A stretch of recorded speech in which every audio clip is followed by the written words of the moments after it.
Yo guys, it's Badger here. Today we have a look at this collector's edition of Tintin Cigars of the Pharaoh, which is a game that came out last year, I think. Um, and it is actually yeah, based on the original stories. It's not like a made-up story like they did with the last movie. They actually tried to stick yeah, to the comics, which is pretty nice to see. Collector editions are always nice, and I'm a huge fan of Tintin, so I'm pretty excited to check this out. And we will dig right into this box. First, I wasn't sure if I should open that up, but I couldn't resist, so I bought two of them, and one is gonna stay sealed, and this one is going to be opened. As you can see, it's quite a big box. I haven't really checked what's actually in here, so it's gonna be more of a surprise than an actually like yeah commentary in that case. Like I will actually yeah figure out what's happening. So let's dive into this box. There's some information on the back, so I saw a little bit, but I'm not sure how it actually looks in real. So I'm pretty excited, and yeah, definitely not bad at all. The game itself wasn't bad. I did pre-order it online, so I played the game already and came all the way through. But that's not really important on that part here, because if you're gonna get the collector's edition, you're yeah, no, don't care too much about. Well, you do care about the game, but that's not the main part here. So good game. They stick to the comic, and they have a good storytelling there, and yeah, it's lasting a little bit. It's a little on the short side. That's the only part that I would be um, saying that's unfortunate. I think it was like 12 hours probably to get through the game. Okay, so first off, we get this little box here, so we can't see what's happening. We got the logo from the Pharaoh on here.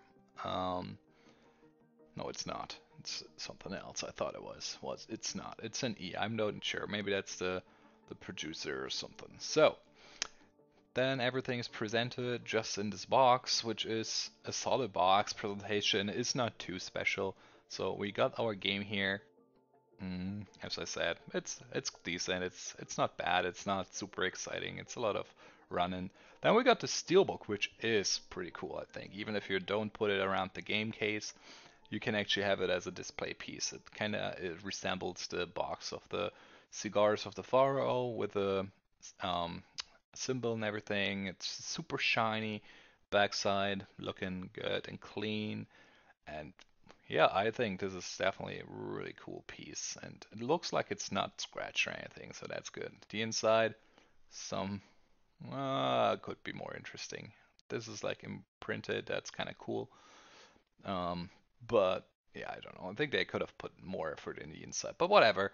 I mean, after all, this is something you're not gonna see quite as much because it's in the inside, right? So let's close that back up, put that to the side. What else do we have? Okay, we got some postcards. It's like the old art style. That's nice. Liking that. Also got the little stamp, the kiosk, and also it's officially branded, so that's cool to see.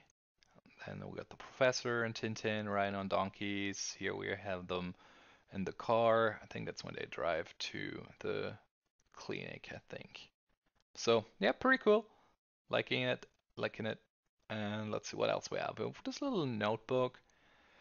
Um, Tintin, and he's like carrying a lot of stuff around, and he's got this top hat. It looks clean. There's the stamp again.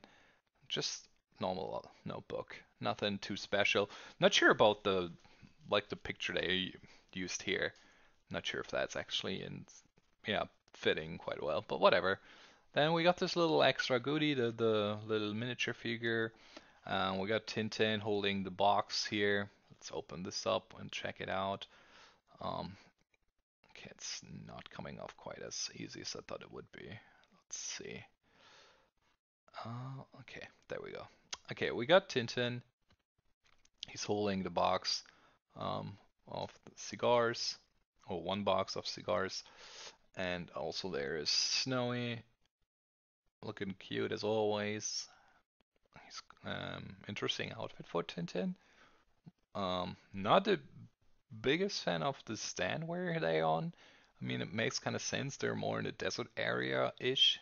Nice. Everything is branded down here. Oh, it's actually 2023. It's yeah, well, yeah, it is last year. Okay. And anyways, looks like everything is made quite nicely though. Can't really complain. Not sure what's going down with this crack there. That's probably why they are putting that on the stand, but whatever. I like it. I thought it would be a little bit bigger, to be honest. That would have been cool, but whatever. We still are getting a decent collectible here, which is looking good, and I'm excited about. That's definitely gonna be on a display. And then I think this is the last piece. This is also something really nice, as far as I can tell by now. We'll see what's actually happening though. And you get this book, the report or well, report book, I don't know, or journal. And I think they are explaining how they made the game. There's like concept arts and stuff, and it's a hardcover, so also a nice display piece in the back, nicely laid out, definitely. So that's kind of exciting. I can't show the whole book, but we're gonna rush through a little here. So contents and blah blah blah. A lot. Oh, wow, that's cool. So we have the evolution. So we start with a little sketch of Tintin in 1929. We came a long way, holy moly. Then the Tintin we used in love, and then the modern one. I'm still not digging it too much. I'm liking the drawn Tintin way better, but I don't know. Okay, there's some really old artwork here. Persevere. Okay, so they have some history in here, so you can actually read quite a bit. Similar between Hergé and Tintin. Okay, so a lot of background information as well. It's not just about the game, which is cool. Origins of cigars. Cool. Nice. Um, yeah, definitely way more in here than I expected. I thought it was just about the game and some concept arts, but there's a lot of background information and old information out here and old artwork too. So that is quite nice to see. Also, it is pretty simple how they did the layout, but it looks cool. I'm liking it. Oh, there's like pictures and oh, reference to his um, real life friendships and stuff. So, okay, now we're getting into more of the concept arts for the game, which is cool. I mean, I think it looks good. Actually, I do like the art style. Maybe they should have done the game less 3D and made it like this kind of drawn style instead of this CGI model. I don't know. I think that looks kind of cool. But that's just my opinion. But yeah, I mean, this is kind of what you can expect out of this collector's edition. Sadly, there's not much more than that. I was just hoping they would release an even bigger one, but they didn't. So yeah, feel free. You got an idea what's in here. So we get quite a bunch of goodies. A little book, as I said, postcards, steelbook, little miniature figure. All in all, I think it's fine. I mean, I'm not sure if it's worth 150 bucks, but for me it is. But you decide yourself. And yeah, my name is Badger. I will see you around in the next video. Take care, you guys. Until then, bye bye, and I'm out.